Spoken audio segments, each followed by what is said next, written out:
as you're thinking that the quality of my life will improve if this happens, I think that you need to ask why and look at the road there. Because why do you think that the quality of your life will improve if you are carrying around less fat? And think about like what am I trying to accomplish here, and what is lacking in my life, and how is this going to solve it? Hello everyone, and welcome back to the Thick Thighs Save Lives podcast. I'm Kelsey. Hi guys, I'm Rachel. Welcome back to the show. Kelsey's got power ponies. I do have power ponies. Sometimes I'm not sure if I look like a little bit like a crazy person, but I feel that if you feel like a little bit of a crazy person, you should just lean into it. You know what I mean? Lean right in. Lean right in, unapologetically. I'm less distracted now that you've shut off your dryer. Because that thing. Dude, I don't know. I don't know if this is a progression with like dryers and stuff, but like I was at somebody else's house the other day and I felt like their washer machine did like a full song. I was like, is this gonna keep going? Like, is there an encore? And then I was like, oh, there it is, the encore. But like for my dryer, like Relax. Like it's not even wet clothes in there. Like you're dry. We get it. We're getting wrinkly in here. Come and get us, or we'll wrinkle up and you'll have to dry us again. Oh, is that not what other people do when their clothes are wrinkly in the dryer? Do they not just put it on again? Try it again. That's what I not do. me, because my clothes could take a mini vacation in the dryer. Like they could stay in there for a significant amount of time. Wow, you have a lot of clothes. Like I'm like waiting for it to finish. No, but I'm then gonna like, purge. I'm gonna purge my clothes. Yeah. I have this thing going on. Okay. No, I have a whole reasoning behind it. So you just shut up and listen. I've been told this before, guys. That's why I have this attitude. I've heard the words "I'm gonna purge" with regards to clothes a couple times before. But I also did purge those times because over 10 bags went to the Salvation Army last purge. That just shows you how bad it is. But we're focusing on the positives here. I brought a lot of those without letting you see them. Because I know how you are. Because I know how you are. I'm like, this jean jacket from the 8th grade. I know. Yeah. It's not good. No. You don't need this. But there might be a time, you say. And I say back, you've bought 4 jean jackets since then. Yeah. It's bad because I actually don't really like to rewear things. Like, especially if, like, I take a picture in it, if it's out there, I'm like, I can't wear that again. It seems like I wear it every day. She's afraid of getting in like on page 6, Kelsey Hellier wore this dress 2 days in last month. Does she even shower? Oh my God. That's my head. But I feel, so I moved all these things in. I'm in my brand new place. And I have all of these boxes of stuff that I'm like, I've lived without this for months. Is it necessary? That's a really good exercise. If you've lived without something for months on end and you didn't even notice it was gone, do you need it? Do you need it? And then I also have this other, because I was like, wow, I could just take this whole thing and put it in a bag and throw it out. So there was twofold to that. One, I was like, wow, people helped me move this all in here. Now I feel bad. You know what I mean? Like, yeah, they didn't have to move this stuff in here if I'm just as a person that throw it out. That stuff. Yeah. I will say, yes, I will be accepting apologies for that. I will. If there are any floating around, I will take I've moved you several times too. So here we are. Yeah, but I didn't bring paper towels. I put one thing in paper towels. You don't pack paper towels in a cross country move. That is absurd. But when you're like You don't pack clothes from the 8th grade. You don't pack potatoes. You don't pack paper towels. So I want to say this. I've had this realization as I've been kind of wandering around my new place. And I think that I was holding on to these things so tightly because I didn't have anything. They were my only things. Like I didn't have a home. So I was holding on to any of the things that belonged to me really, really tightly because they felt like they were my only things. And then as soon as I started being like, well, these could just go, like I was like, wow, that was really easy. You were really holding on to that before. But it's because like I actually have a place, like I have a home and I didn't have one for like 10 years and like a secure one. I was just kind of like moving around. And so I felt like my things were the only thing that I had that belonged to me. So That's here we deep, are. man. I know. I was like eating fruit last night. And I'm like, ooh. I was like, I think you really hit on something here of like just Deep how thought. you feel. Yeah. Well, we're gonna have to do something about that dryer because I personally cannot stand when people want a big round of applause just for doing their job. Like, yeah, yeah, It went you off 4 dried the times. clothes. Like, it was like, "Dee, dee, dee, dee, dee," whatever, and then I was like, "'Kay." Like, Okay, I heard thanks, you. thanks. Good And then, looks. like, another round, it's like, "We heard you." Another round, I was like, "This is never gonna stop." It's uh, it's it's pretty overdone for just simply Attention drying the whore. clothes. It's an attention whore, but also like, see, you say those things, and then you're like, I "Oh, my forgot about dryer." Yeah, the my clothes. dryer is broken or something, and you're like, my life can't go on. My dryer is broken. So, all right, we'll give her the what she's due, what she's owed. Mm. Just one clap, though. I'm not doing. You just did your job. That's all. Like the dishwasher gets multiple claps. All you did was The dishwasher. no, because I mean, in the appliance world, I mean, Rachel dishwasher. obviously feels some type of way about her dishwasher. I'm not a The washer of the dishwasher's done, dishes. you're like, "You know what? I feel some type of way about the dishwasher because then, like, finish the job, put the dishes away. Well, I mean, yeah, you have to fold the clothes too. You When's that haven't part gonna? completed your job." I don't feel so good when the dishwasher goes off because 'cause I'm like, "Well, round 2." Well, that's for the clothes too, though. I Although I know, I did don't see feel that this good about thing. that one too. I'm like, "Oh, finish the job." I saw I saw this thing and I've been putting it in place and I think you're gonna like it. But it was basically so I've been doing this for years. I eliminated what are those called? Dressers, like where you keep like clothes in drawers. I eliminated that years ago. That didn't seem like a good system. You can't see the things at the bottom of the pile. It's Every true. time if you take something out from the bottom of the pile, everything gets messed up. And also I don't like bulky furniture. Like I like my rooms to not have bulky furniture in them. So like years ago, I got rid of that. But I saw this thing on TikTok or Instagram or something. This lady, she's like, you want to cut down if you're finding yourself like leaving all your clothes in baskets and like they stay there for weeks and it's like you're living out of the basket. She's like, try this instead. Just move solely to hangers. When you take the clothes out of the dryer, you just lay them flat instead of like folding them. You lay them flat, go get all your hangers, hang them all up, and then they're like there and you don't have to fold the clothes and then put them away. You just put them all on hangers and then throw them all up there. I really like this. I really like this suggestion. I mean, you can find a lot of great house hacks on TikTok. Like they're killing it over there. The ladies are killing it over there on house hacks for TikTok.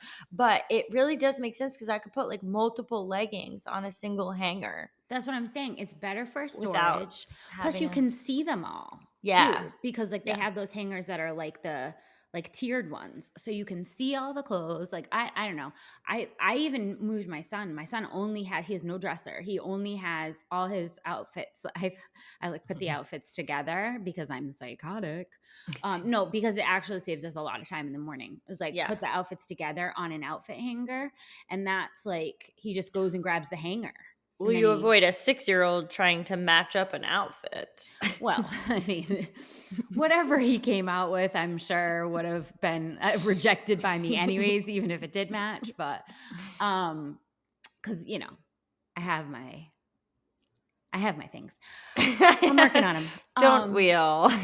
But I wanted to say that, obviously this is going to be hard to do. You have a brand new house, but like, don't get too deep into those house because it will start making you feel like if you don't have every Q-tip like lined up in a row in an organizer, like you're failing at life. I've noticed this. If I get a little too deep in those algorithms, I'm like, oh my God, look at my vitamin draw. What a disaster I am. It's not even color coded. I hate myself. And so, some people are really doing big things, and that doesn't mean that that's how to do it. But that was just a It time doesn't mean that saver. has to be your journey. Mm-mm. You could focus that in different places. Like however, you want to, because it's a pizza. It's not like an unlimited, Yeah.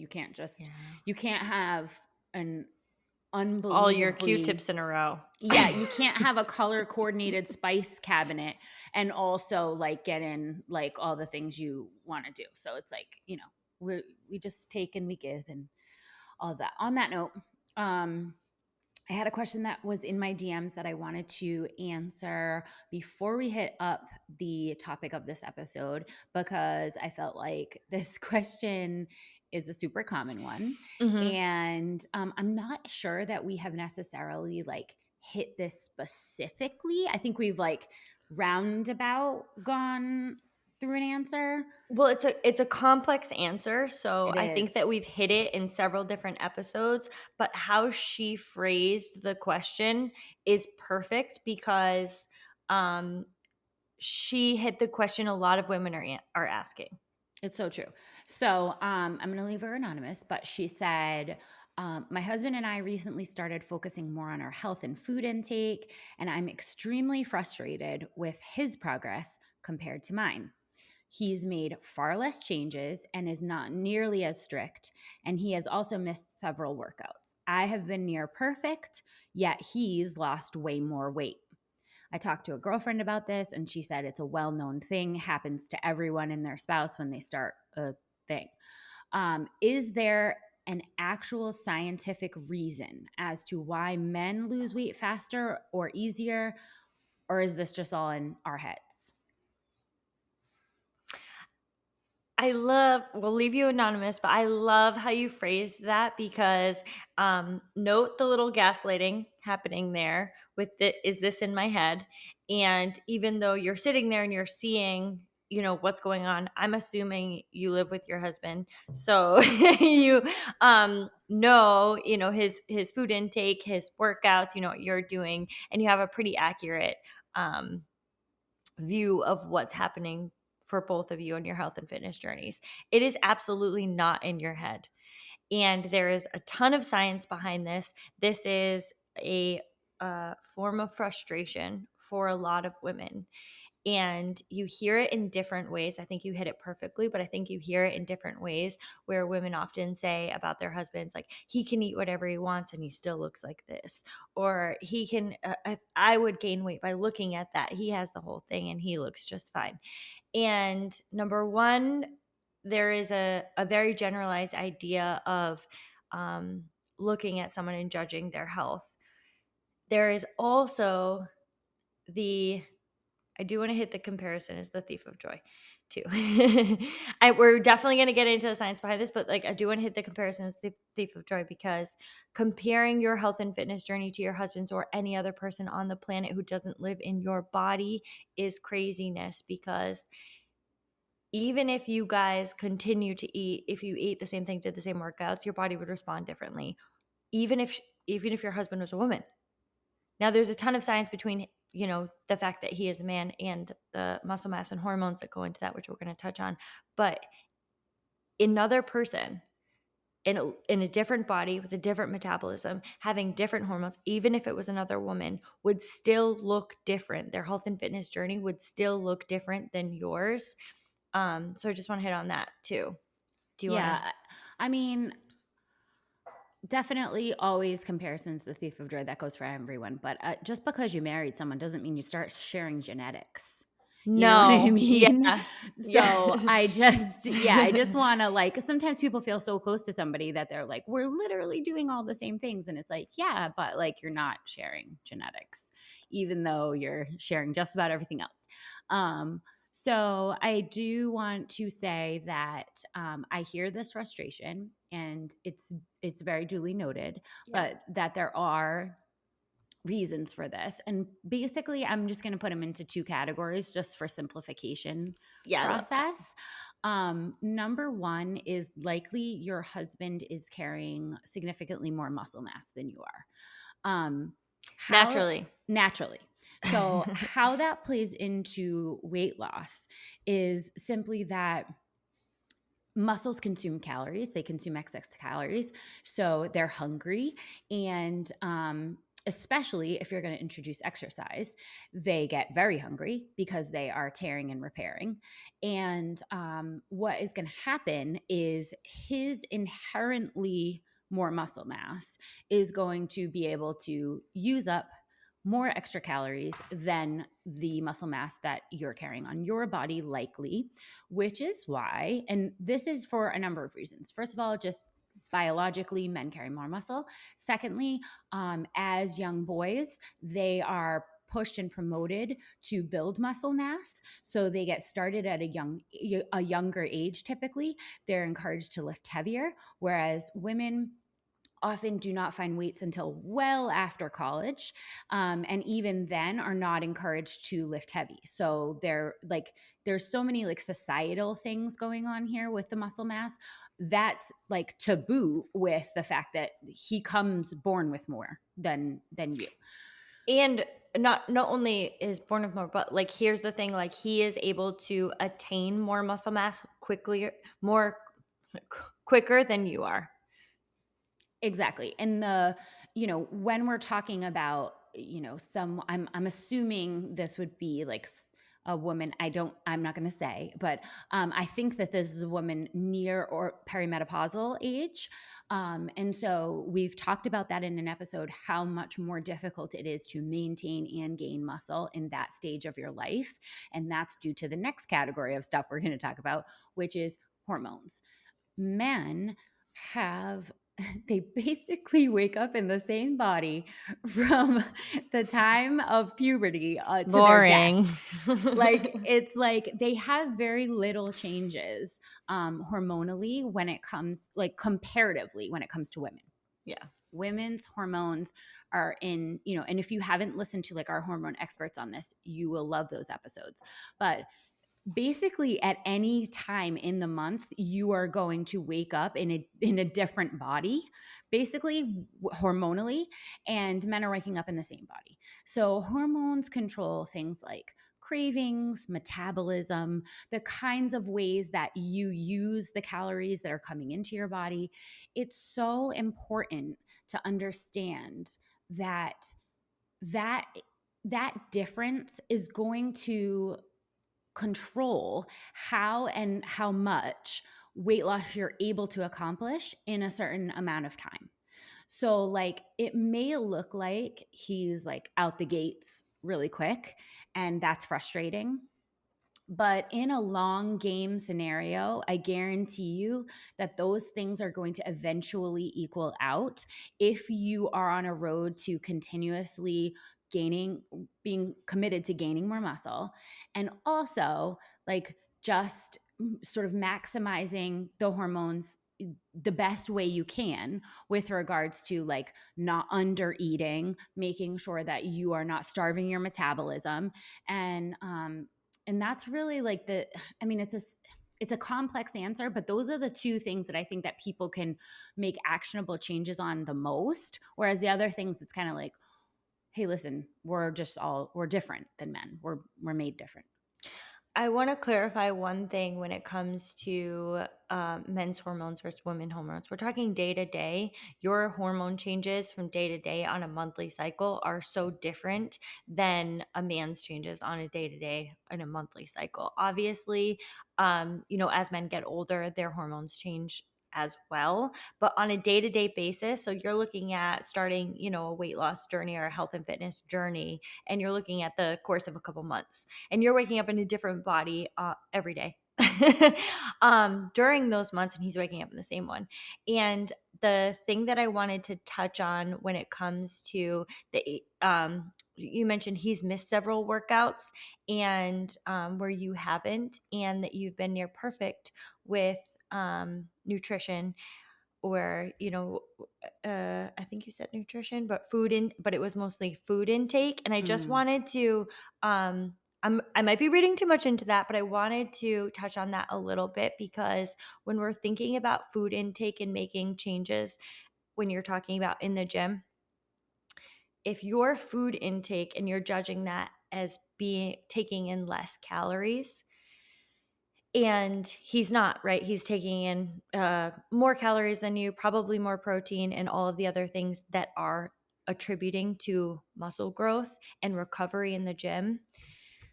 We need to revamp how we look at food intake and nutrition when it comes to making healthy lifestyle changes. And eating less is not going to help you increase your metabolic rate, put on more muscle mass, which is also going to increase your metabolic rate, and have those body comp changes when it looks at, are you getting the nutrients you need? Because my guess is that when you decided to look at your food intake and look at your nutritional needs, you decided to lower your calories, and you didn't decide to increase your protein and lift heavier.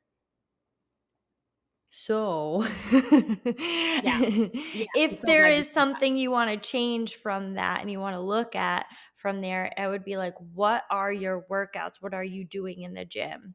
Knowing that increasing your muscle mass will increase your metabolic rate, will allow you to burn fat faster overall. So what are you intaking? What are your nutritional needs being met, not lowering your calories, and how heavy are you lifting? Yeah, it's so true. I'm glad you said that because again, that might be reading too much into it, but if we're just taking this from like a standpoint of, Most. most people, what most people consider to be like focusing on their food intake would be lowering calories. And, if you're near perfect in your workouts and you're lowering your calories, um we You're may not be recovering and building muscle at the proper rate. You might be holding yourself back from, your own progress. So, yeah, so that was in my DMs. If you guys have any burning questions that you need answered, we we love to will. answer them. We love to answer them because I just think like if you have the question, so many people are wanting to also ask it. So, Yeah. um, and it also ties in very nicely, I think, to our topic today, which is something I don't think we can continue to ignore. I think that sometimes when we have brought it up, we've thought like, we're not sure if we want to give this any press. If you say the thing out loud, it's like becomes real. um, but we're going to talk today about the newest weight loss drug, which is running rampant in Hollywood right now. I think so rampant that there is it's become like a household name. People, regular people, not meaning not Hollywood stars, Well, are talking about it. it always hits the stars first, right? Um and then then it comes to the rest of us. And then it starts to kind of take off, whereas like they've been kind of utilizing some of these things for a bit of time. But yeah, it's definitely hit um mainstream everyday people, to the point where when Rachel brought this up, I was like, huh? And then I realized that there had been several things in my DMs pushing this drug, for me to tell other people to push this drug, to say that I used it. Um, so it's one of those things that has definitely caught fire in a way that there's a lot of people benefiting from that, and we just want to put it out there so you know what's going on. Yeah, it's just more knowledge is more power, and we're just going to talk about it in the most unbiased way that we possibly can, because it is a scientific breakthrough for a certain percentage of people. So we are talking about Ozempic today. I think that the best way to go about this is to just like get yourself educated on what it is, what it does, how does it work? And then we can kind of deep dive into, is this the answer for weight loss? Is this a safe way to go about it? Is this healthy? Is this a lasting thing? Those are the ringers that I put something through before I call it good for health and fitness. First of all, like, is it actually healthy? Can it be used long term? And, what are the potential side effects, both mentally and physically, to using something like this? So, if you have not heard of Ozempic, you may have heard of it in its generic name is semaglutide. It's also, there's another one that's called Wegovy. That's the one that is more specifically targeted toward weight loss. But the one that that's the Hollywood one is Ozempic. So that's probably the one people will recognize the most.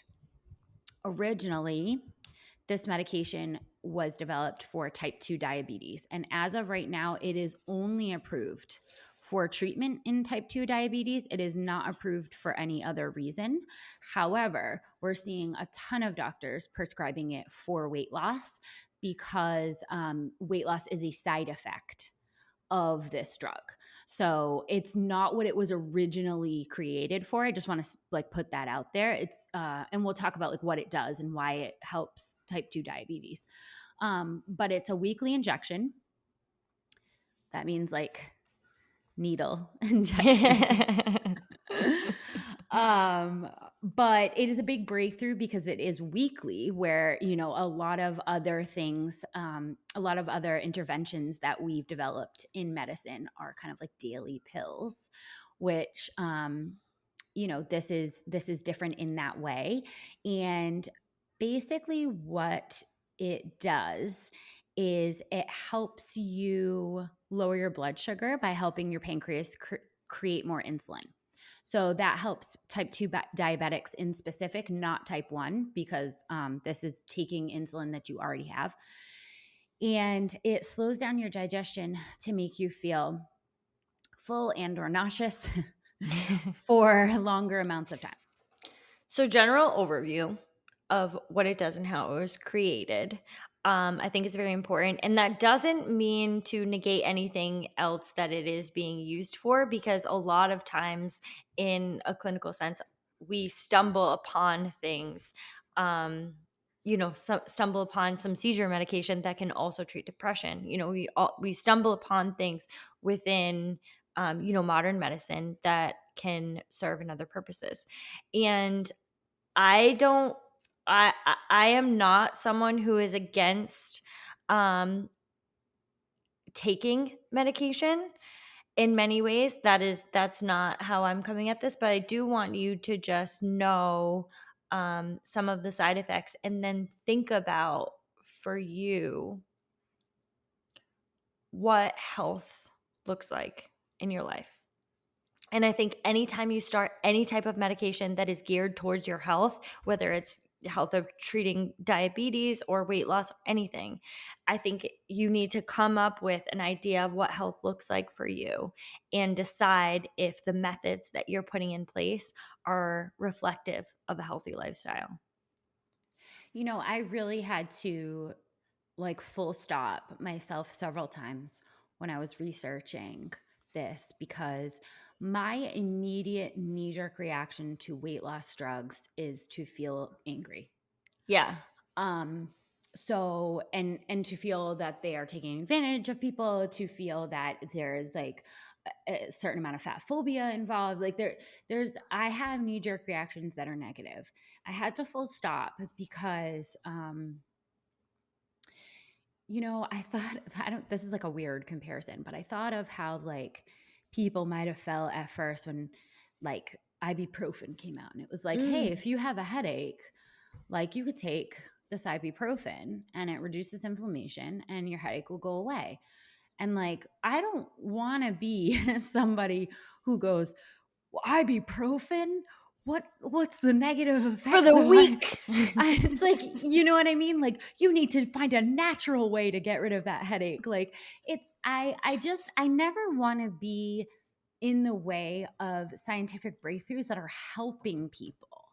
Right? Like we don't need to just say how we have it is perfect and like we don't need a single other drug. There are drugs out there developed that are saving people's lives.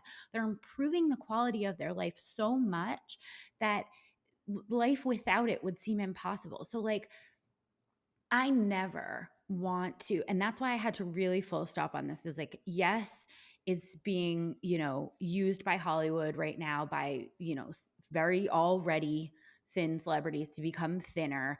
And that gave me like a bad feeling and like taste in my mouth.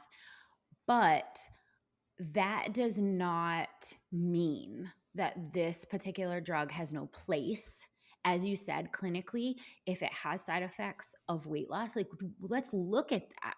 Let's look at if there are certain people that might benefit health wise from this, and let's keep an open mind, because I really feel that there's no sense in holding back scientific progress on the standpoint that you don't understand it. Like, okay, well, I mean, there's a lot of things that I don't understand fully. But that's the point in listening to podcasts that are going to educate and help you navigate these things to make a decision if it's right for you. Yeah, absolutely. Um, I do want to say I also had a very negative reaction. Some of the first things that I saw about it were like, uh, studies are showing that Ozempic, that like it has found to increase or increase weight gain after you stop taking it. And like some of these things, I'm like, you don't say. I was like so ready to be like, um, you don't say. And I'm not saying I've flipped on the other end of that, but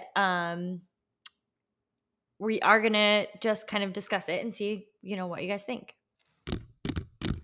We interrupt this podcast to tell you the biggest day of the year is coming. Biggest day of the year. We went two different vibes there. It's the best day of the year. I'm just so excited. Our group Friday started, I think, 3 years ago. And it is basically, a whole thing for Black Friday for our group members. So we have sales, we have new drops, we have so many exciting things. It's going to be the best day of the year. Friday, November 3rd, be there for Group Friday. Best sales we have all year, new drops, fan favorite restocks. It's going to be freaking wild. So make sure you're there early to get all the things you want. Friday, November 3rd. Yeah. So basically, what Ozempic does is it mimics a hormone that you already have in your body, GLP-1, which helps your pancreas release insulin. So after you eat, you need to create insulin as a result of glucose, and that helps you to digest the food. And get energy, draw from the calories, whatever. When your glucose levels rise, your body needs more insulin. And in type 2 diabetics, they do not have the amount of insulin to combat the glucose rise. And that is why Ozempic it's a mimicker of that hormone. So it comes in and helps to release extra. It also interacts with your brain. So it those two hunger hormones, ghrelin and leptin, like the ones, remember you always call it the gremlin, the one that tells Tells you like you're sends hungry. Mhm. tells hunger, that sends your body signals that you're hungry. it reacts with your brain in the way that it suppresses the hunger signals. And it also slows the food going through your stomach and digestive tract. So it makes you okay, your brain isn't telling you you're as hungry. Your body physically feels fuller, and you're sending out more insulin as a response to glucose, which all in turn together, those three things together is basically going to lead to weight loss, I think for obvious reasons. You're going to eat less, you're going to feel full longer, and the calories that you do absorb are going to be absorbed better. So subsequently, you're going to lose weight. This is a side effect, right? Not what it's designed to do. But there, of course, when we realized this, that semaglutides did this, then a weight loss version of this came out. But most people that are using this for weight loss are not using the approved one, which is Wegovy. They're using Ozempic because Ozempic is much more likely to be prescribed and or covered by your insurance, because a lot of insurances do not consider like weight loss to be something that they will cover. Whereas if you take Ozempic, you can like kind of put it under the umbrella of if you have type 2 diabetes. So they do come with side effects, obviously. The food being slowed in your stomach and intestines is obviously, there are some definite side effects digestionally. Yeah. With constipation, obviously you would expect to be constipated because it's literally telling your body not to digest the food as fast. Nausea and vomiting, obviously food staying longer in your stomach might give you the sensation of nausea. Also, it's an appetite suppressant, which often people appetite suppressants make you feel nauseous, so you don't want to eat. That's how Suppress that the appetite. Yeah. so there are some definite, those are the common side effects. Most people say those go away, but it also has some more serious side effects. These are less common: thyroid cancer, acute pancreatitis, gallbladder disease, low blood sugar. Obviously, low blood sugar for the reason of too much insulin produced with not enough Not enough glucose. food. Yeah. Kidney injury and suicidal thoughts. Now, I mean, like, I didn't mean to just be the end of that commercial where it's like, and then and suicidal Patience thoughts may makes occur. They really rushed through it because those things are like they're not common, but they are side effects, and people should always be aware of all the side effects. But I think that we want to talk first about kind of like, is this the answer for people who are in a place where they are saying to themselves, I think I would be happier and healthier if I was carrying less fat. Is this the answer? Mhm. And I think that each person is going to need to answer that for themselves because, the answer is always it depends. And I think we need to, as you're thinking that the quality of my life will improve if this happens, I think that you need to ask why and look at the road there. Because why do you think that the quality of your life will improve if you are carrying around less fat? And I really want to encourage everyone to think about what your views are on weight loss, larger bodies, smaller bodies. I want you to just like open up your mind to that for a minute and think about like what am I trying to accomplish here and what is lacking in my life and how is this going to solve it? I mean, if that isn't the answer, if that isn't the question before every answer, I think I think it's a really good starting point. I want to, talk about being prescribed weight loss drugs based on BMI for a second I have a really because funny BMI story. go, go. I Okay, live for these. I think everyone knows basically how I feel about the BMI, and it is a strong, hard bullshit. Why are we still even using this as a metric and form of health?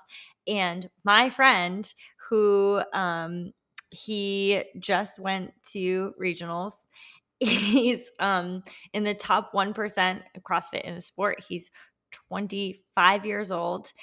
He carries a significant amount of muscle, and he went to the doctors, and he's just moved into the obese category because of his height and weight. He's a larger man. He's taller, but he's, got thick, and he was like he has a visible six pack. He is extremely fit. He deadlifts over double his body weight. Like, he back squats. He, can run an under 8-minute mile. Like, he is a very fit human all around. And he moved into the obese category, and he was like, finally made it. Like, it was a big joke because some of the fittest people on earth are categorized because of the amount of muscle that they are maintaining on a daily basis according to their height and weight ratio, are moving into an overweight or obese category, which is a raging joke. Like, it is such a thing, but I want you guys to understand that there is like a subset of us who like understand how big of a joke BMI is, and literally make jokes about like reaching the pinnacle of your fitness and moving into an overweight category because of muscle mass. It's it's like there's some days that I laugh at it and some days that I just want to punch something. But Because it does hurt. I get where you live in there, because like some people, like, it genuinely does hurt. They go into the doctor's office and they get that feedback, and they don't have the tools or the knowledge overall to know how much bullshit it is, and they take that as like, wow, this is a failure well, on here's the me. thing. Most people are not in the 1% of fittest people on the planet. Okay. So they don't For sure. have that backdrop of looking in the mirror and saying, well, I have visible abs, so I can tell that's bullshit. Yeah. But I know this is an But it's outlier. just an example of, like, how much bullshit it is, because, like, if that's the gauge, you're like, "Well, that doesn't make any sense on every scale," right? So that's what I'm trying to get at. It's like people hear that and they don't identify as like, I don't have visible abs. I got like a donut belly, and Yeah. I'm not in the 1% of people. I'm like happy if I get like 2 workouts in a week. And it's like, okay, so but don't think though that it's a different metric for him and you, because No. that's not how science works. If we have a hypothesis and then we put in different subjects to test that hypothesis, and even one of them comes out as grossly like that, oh my god, that was way off, this person is obviously very physically fit and is categorized in an overweight or obese category, then we throw the whole thing out. That's how science Yeah, that's what I works. mean. Yeah. Mhm. Right? So we don't say, oh, well, probably for most people except that person and like that other one over there and like those three people. But like everybody else, probably this works for. Well, if Like if you're it gonna if you're gonna use it as a metric for health and fitness, and you've identified some of these people being the healthiest that we can have to compare to in generalized society, and they don't fit into your health and fitness category, the whole thing is a joke.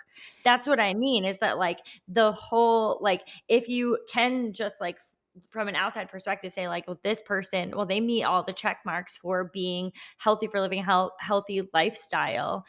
I can see that. I can see that in their lifestyle. I can see that in, like, their physical capabilities, yet they don't meet our metrics that we're using for health. Then, like, we're not actually measuring health then. So, the body mass index, if you've never heard of it, I can't believe you never heard of it at this point. If you haven't, good. but good. Stay ignorant because it's not a metric we use, but it is being used by healthcare providers in order to prescribe this drug. So that's where it becomes relevant in this conversation because people are being prescribed Ozempic or Wegovy if they meet a certain BMI. And that is calculated by dividing your weight by your height squared. And then you get like this number that means nothing because you could have visible abs and be categorized at a certain number, and that doesn't work for the scale. But a BMI of over 30 is considered obese, and that would put you into a category where you could be prescribed a weight loss drug. And yes, are there going to be outliers like your friend? Absolutely. Are there going to be people at a BMI over 30 that are facing significant health risks as a result of that? Yes. However, we need to, okay, if we're prescribing something, it's because we're treating a disease, right? We're treating an illness or we're treating a disease. Okay. So does one BMI equate to health and another one equate to illness? That's basically what the question we're asking here. If you can fall into a normal BMI range, but still have a host of health problems, does that not count?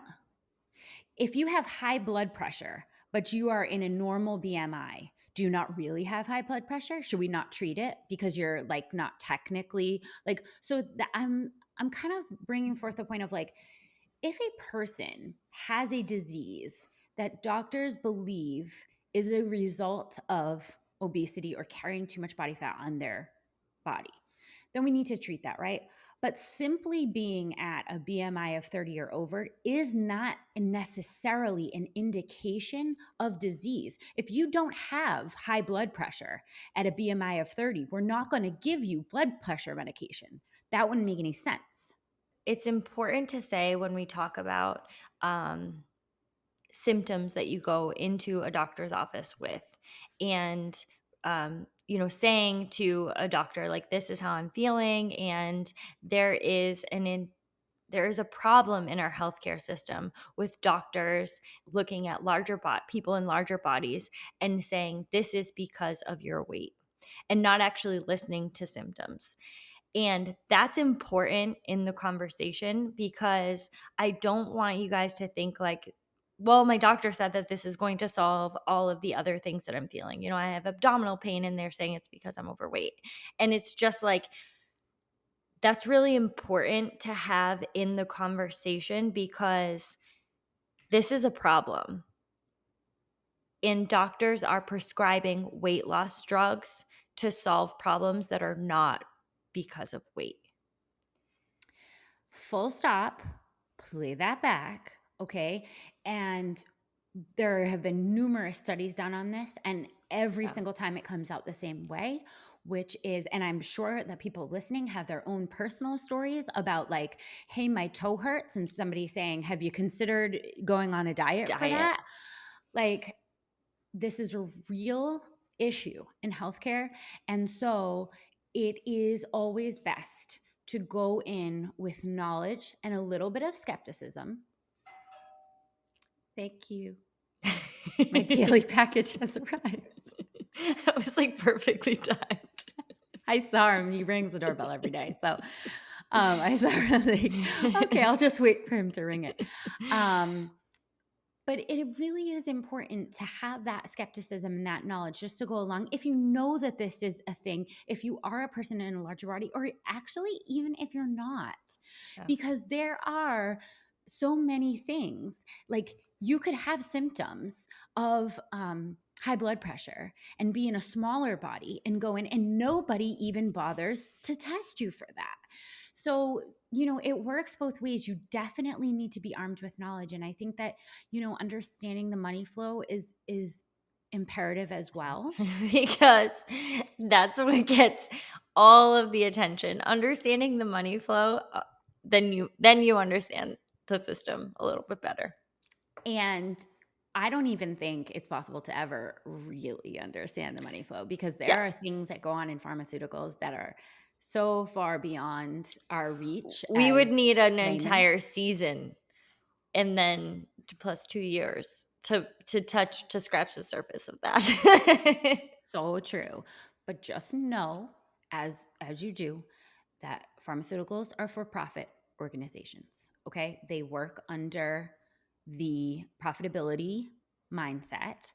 And although a lot of these drugs that are coming out help people immensely live tremendously better quality lives, there is a for-profit organization behind that. That doesn't mean that they're bad or that they're like, they're not here for you or that they're trying to give you things that you don't need, but it does help them when they have more sales. That's all. That's just a fact. So the maker of Ozempic has been shown historically to be pushing their drug as all pharmaceuticals do. This isn't a new thing, but just to be aware, they have put $14 million into education and training on their product of Ozempic into doctors. That's always a weird thing for me because paying for education and training for doctors surrounding your particular product is like, well, yeah, I mean, obviously, if I could have like all of the top fitness people in the world and put them all in my leggings and tell them exactly why my leggings are the best leggings that ever happened to the world and give them all kinds of education and training, they might leave thinking my leggings are the best in the world. And they would be right in that case. And they leave with a bunch of leggings Mm. and money and trips and incentives. So, I mean, I'm not saying there's incentives in so many different markets, but when it comes to pharmaceuticals, you guys know. You guys know, just this particular company has also 14 been million. oh, that's a lot of millions. um, this company has also In been 2021. oh, 1 year That's they just spent 1 14 year. million. Yeah, it's not like over the lifetime of the drug. It's just like 1 year of Yeah. that. They've also been suspended in the UK for pharmaceutical lobbying, where they were sponsoring, I'm putting that in quotes, sponsoring a training program, which was actually found out later to be a promotional campaign. And that is illegal. And it's not like the UK like just like sanctions people all the time. Like they've only done this 8 times in the last 40 years to pharmaceuticals. So you got to be pushing hard in order to be sanctioned for this. And so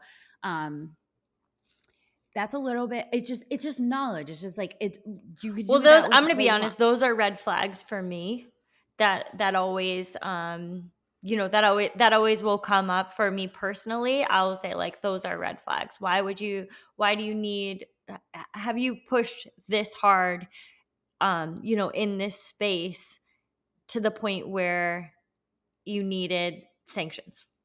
Well, if we have learned anything from the epidemic that is now being largely uncovered with, all of the pain medications Yeah. and how the addictions and how those were pushed onto doctors and by pharmaceuticals, it should give you pause when drug companies are sponsoring trainings, when they're giving incentive programs to doctors to To prescribe these things, prescribe. Yeah. we've seen the results of this, and they were really, really harmful for some people. So it's just take note. If you don't fully understand what Rachel's referring to when it came to pain medications and doctors financially benefiting from prescribing pain medications to patients that didn't necessarily need it. So Highly in addictive pain highly addictive medication. pain medications to people who didn't necessarily need it. Now, I just want to insert the fact that weight loss in something in this way can definitely be highly addictive for a lot of people, and for what they're seeing in their life. And if there's incentives behind that to get you on a medication that you don't necessarily need, Mm, I don't know. I don't mm, know. Lastly, and on that note, I want to talk a little bit about the psychological effects of taking something like this. Um, so, first of all, as mentioned earlier, this is a for life necessity drug. This is not something that you cycle on and off because and this has been fully recognized by the pharmaceuticals and manufacturers. Like they like say this straight out. You need to take this for the rest of your life because once you go off of it, you will gain all the weight back, probably and then some. That's that yo-yo mentality of what most diet we always say this is 90% of diets fail, and what we classify as fail is if you gain all of the weight lost back, and most people and then some. mhm. So you have to be on this drug from now until you die in order to maintain the weight loss benefits. Is that realistic? Is that safe? Are you wanting to sign up for something that you have to take for the rest of your life? That's a pretty big commitment. Um, I don't know that there's only been really one long-term study done on whether or not people will acclimate to this drug, because obviously the human body is an incredible mechanism that if you give it the conditions for long enough, it will figure out a way around them. So the longest study that's been done on this was 68 weeks. And by the 68-week mark, a lot of patients had their weight loss had plateaued and started to climb again. We don't know if that is a suggestion that their body was acclimating to the drug, but we have some suspicion scientifically that you may need to continue to up the dose in order to see the same effects, because your body will acclimate to that amount of insulin. I think it's important to note that any long-term studies on this type of drug are still in the TBD And they range will be for a while. because it hasn't been available that long, and hasn't been available to a wide range of people. And obviously, you need to see over time through the course of someone's life the effects of these types of things. Um, when it comes to committing to or committing to thinking you're going to commit to something that is going to be something you'll need to maintain for the rest of your life, I'm sure any person who is thinking about taking a drug that is that type of commitment is thinking about what that looks like and what that feels like.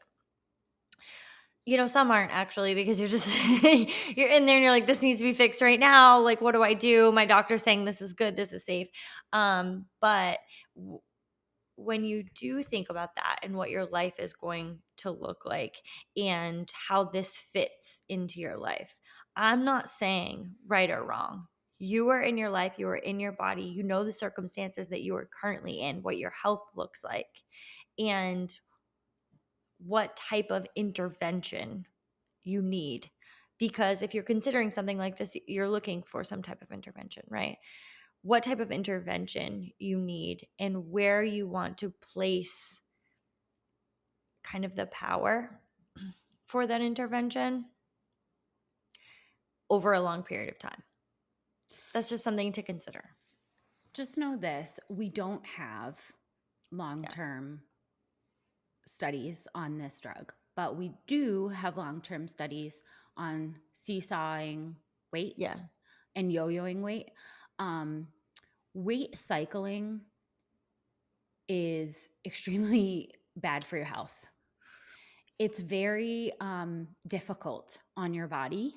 And studies have actually shown that yo-yoing your diet is actually more dangerous to your health than just maintaining a higher body weight throughout the same, like just maintaining that higher body weight, rather than going from down to up to down to more up to way down to that has been that's been linked to risks of diabetes, cardiovascular disease. I saw a study in which yo-yoing a higher chance of death by 40%, premature death for people, whereas simply maintaining a higher body weight was the risks are not there in those amounts. So I just want to think, when we're thinking about being on something forever, thinking about the realistic view of that. If you think, well, probably not, or maybe not, then this is likely another yo-yo kind of seesaw weight cycling event in your life. And the harm that those are having on you, both psychologically and physically, we got to weigh the benefits versus the negatives. Yeah. Well, that begs the question as to why you're starting, right? Why you're starting, why you're looking for this type of intervention. And for me, it brings up, are you in a place where you have significant health concerns because of your body weight, because of the body fat percentage that you are currently at? Are you at risk, or do you have significant health concerns because of that? Or are you living in a body where you wish would weigh less? You wish it would carry less body fat, regardless of where your body feels comfortable and like it's working its best and how it feels its best. And, because that's not at its lowest. And I guess I really like to drive that point home, because a lot of people think like, but if I'm at a smaller body, I'll be healthier. And that's not true. That's just not true. That's so individualized. And if we're constantly trying to get our bodies to just be at a lower body fat percentage because we want it to, and that's not actually where your body feels comfortable and confident and likes to live, then what are we doing? We're not actually talking about health anymore. We're talking about just warping, Society's, well, yeah, yeah, we're just talking about society's society's view, norm. yeah, of like what would look healthy, what would fit more into like where I would feel like I would look healthier, regardless of what you actually feel. So you want to have an intake of what health looks like for you and what you're currently doing, how you currently feel healthy in your body. Because so many people lose a significant amount of weight. And you can see this with not just weight loss drugs, but weight loss surgery, and what the body goes through when after some of those weight loss surgeries, where people's hair is falling out. And are we looking at health anymore? Like, are we looking at just getting to a lower body fat percentage or a lower body weight at at any cost? Well, that goes back to the question of like, where are we at for our starting point? Do we have notable disease that could be solved by lessening our body fat percentage? Yep. Is that a factor that is like inhibiting our life and diseasing our body and making us ill? Because if so, then there are certain things that we need to maybe sacrifice, I guess is the word, um, to have bigger benefits. But like you said, that's going to be an individualized question that everybody needs to ask themselves. And I think that one of the hardest things about watching this weight loss drug get popular through Hollywood is Yeah. that it's clear that that's not the case for those people. It's clear that it is purely aesthetic, and it's sort of I don't want to say like cheapens it, but like it sort of it wrecks it Mm. for people that could have notable health benefits from this. When we just see like smaller body people taking it to be thinner, and it's just like that in it mindset. in it normalize it Yeah, continues to true. normalize Mhm. this idea of like at get thinner at every cost. Mhm. And it puts it in some of our minds where we're sitting at a fairly comfortable body weight and a body fat percentage for your individual body, but you're saying like, but no, I should be smaller. And I know so many people who are sitting at a fairly comfortable body fat percentage for them have been told societally that it needs to be less. And then they look in the mirror, they see that, they reinforce it, and they say like, well, I can't seem to get there, so I'm going to need to take something else to get there. When it's like, when actually in reality, reevaluating what the goal is there and what that looks like is actually what we need to be doing.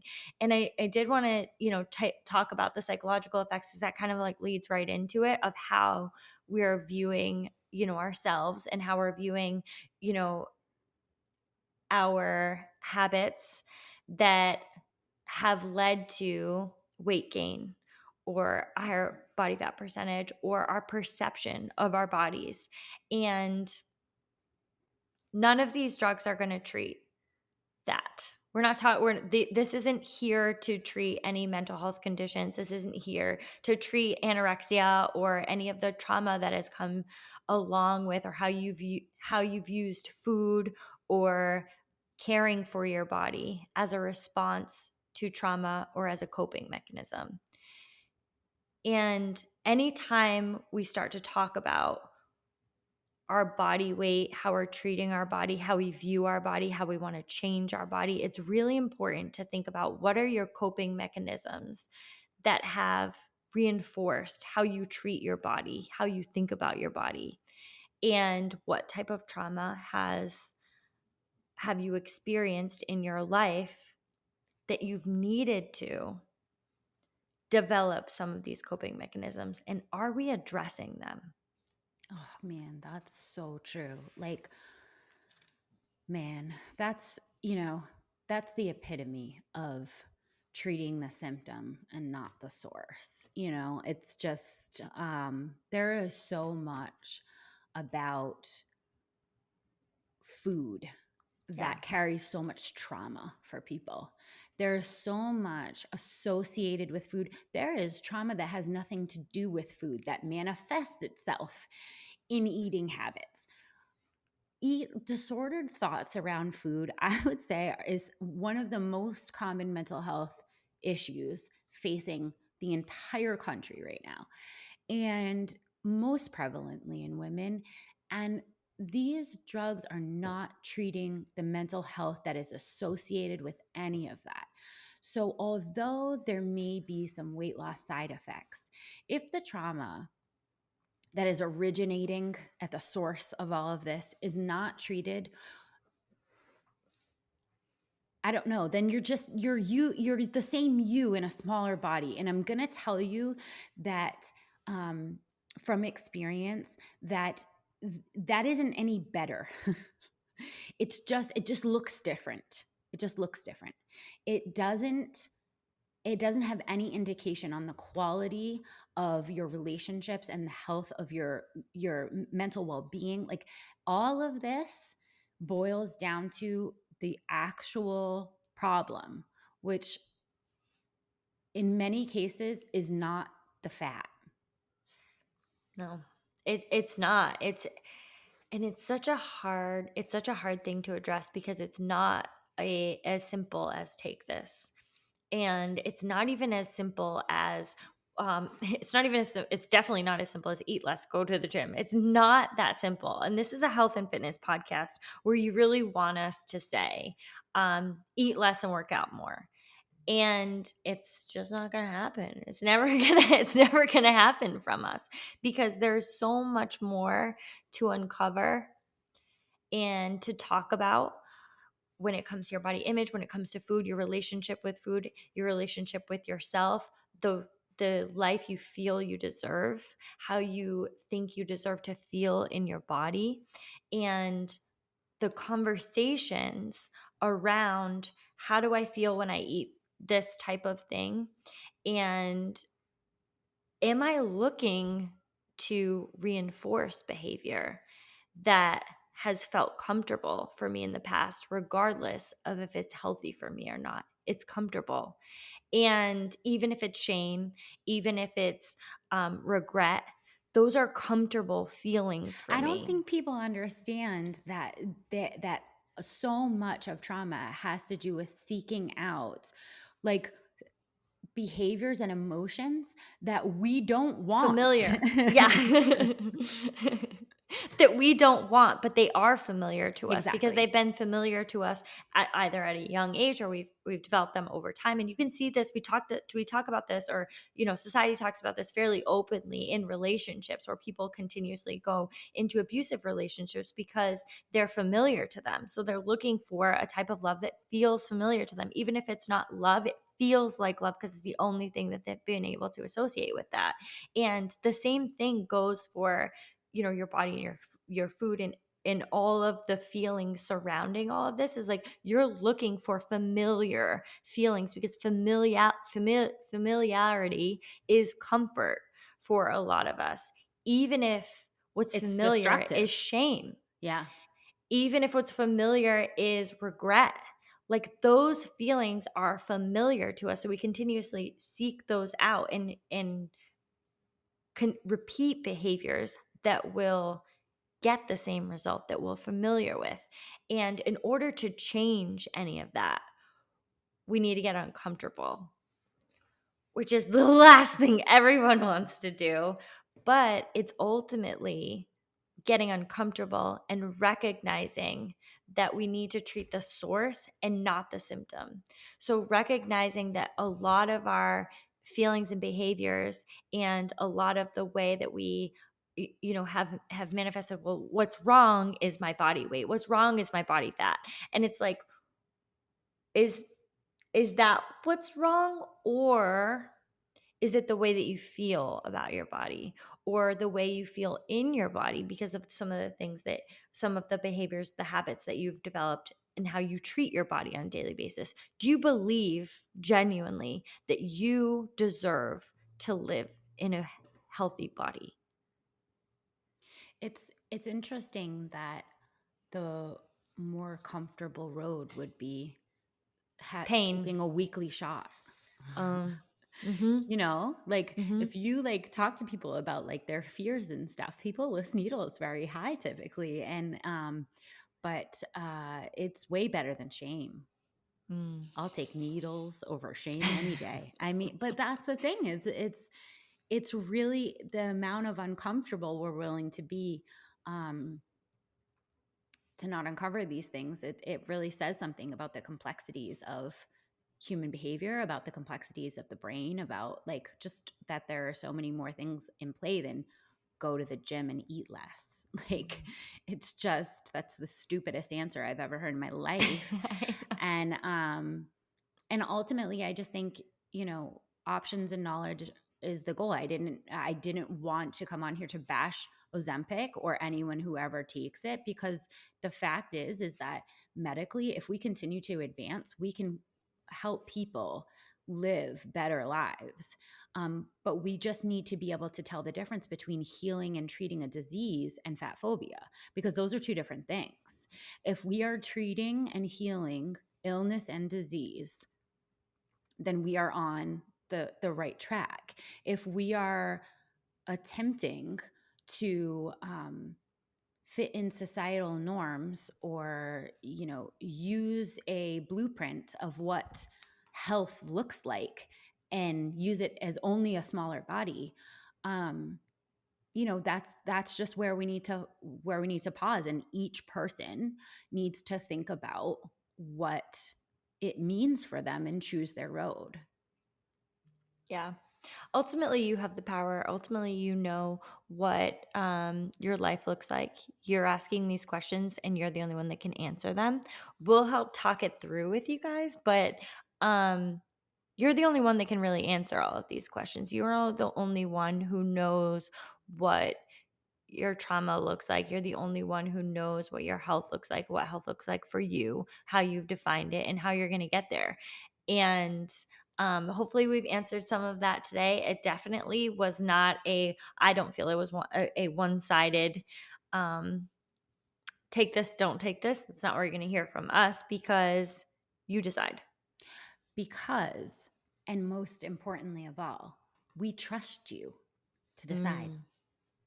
You are the boss of your own body. You are trusted 100% by us. And when you are armed with knowledge, you are able to make the best decision, and we trust whatever that is. So you trust you too. We love you.